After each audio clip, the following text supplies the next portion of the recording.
ములుగు జిల్లా వాచేడు మండలం పేరూరు ఆశ్రమ పాఠశాలలో 8వ తరగతి చదువుతున్న వినీత్ మృతి చెందాడు. గత మంగళవారం తీవ్ర జ్వరం రావడంతో హెల్త్ వర్క్ జ్వరం టాబ్లెట్ ఇచ్చారు. పాఠశాలకు 2 రోజులు సెలవులు రావడంతో విద్యార్థిని ఇంటికి పంపించారు. మళ్లీ జ్వరం రావడంతో ఆర్ఎంపీ వద్ద వైద్యం చేయించారు.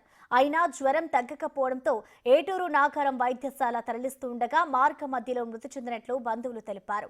విద్యార్థి ఆరోగ్యం పట్ల నిర్లక్ష్యం చేయకుండా వైద్యం ముందే అందించినట్లయితే విద్యార్థి చనిపోయేవాడు కాదని ఆదివాసీ సంఘం నాయకులు ఆగ్రహం వ్యక్తం చేస్తున్నారు.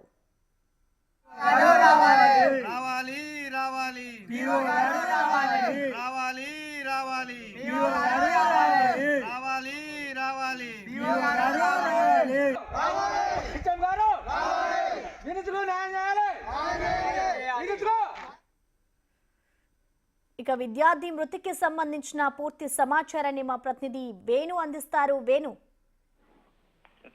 ప్రస్తుతానికి వాజేడులో ఉన్నటువంటి పేరు ఆశ్రమ పాఠశాల ముందు అటు విద్యార్థి సంఘాల నాయకులు అదేవిధంగా కుల సంఘాల నాయకులతో పాటు మృతుని వినీత్ బంధువులు కూడా ప్రస్తుతం స్కూల్ వద్ద బైఠాయించి నిరసన కొనసాగిస్తున్నారు. ప్రధానంగా ఆరోగ్య పరిస్థితి వినీత్ కు గత వారం రోజుల నుంచి కూడా కొంత అనారోగ్యంతో ఉన్నాడు. ఆ సమయంలోనే తమకు చెప్తే తాము ఆసుపత్రిలో చేయించుకునే వాళ్ళము, మీ నిర్లక్ష్యం కారణంగానే ఈ రోజున తాను ప్రాణాలు కోల్పోయాడంటూ కూడా పాఠశాల ముందే బైఠాయించిన పరిస్థితి కనిపిస్తా ఉంది. ఇక ఐటీడీఏ పీఓ వచ్చి పూర్తిగా దానికి కారకులైన వ్యక్తులను వెంటనే సస్పెండ్ చేయాలి, మృతి చెందినటువంటి కుటుంబానికి కూడా ఎక్స్గ్రేషియా చెల్లిస్తేనే ఇక్కడ నుంచి వెళ్తామంటూ కూడా చెప్తున్నారు. మరోవైపు అంత్యక్రియలు బాలుకు సంబంధించి అంత్యక్రియలు చేసేందుకు కూడా అధికారులు దిగివస్తేనే తప్ప అంత్యక్రియలు చేయమంటూ కూడా భీష్మించి కూర్చోవడంతో ప్రస్తుతము ఆశ్రమ పాఠశాల వద్ద కొంత ఉద్రిక్త పరిస్థితి కొనసాగుతుంది. అయితే ఈ యొక్క వినీత్ కి గతంలో నుంచి కూడా కొంత అనారోగ్యం ఉండేది, దాని కారణంగా మృత్యు ఉండొచ్చు అంటూ కూడా అక్కడ ఉన్నటువంటి పాఠశాలకు సంబంధించినటువంటి యాజమాన్యం చెప్తూ ఉండగా,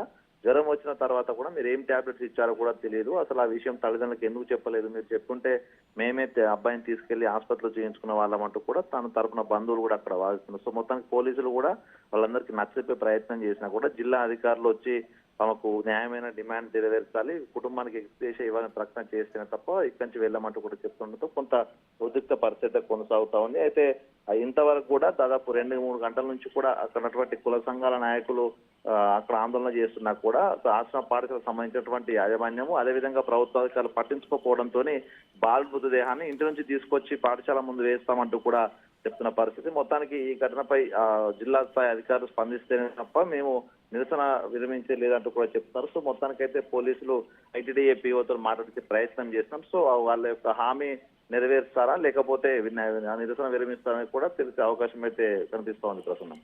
థ్యాంక్ యూ వేణు.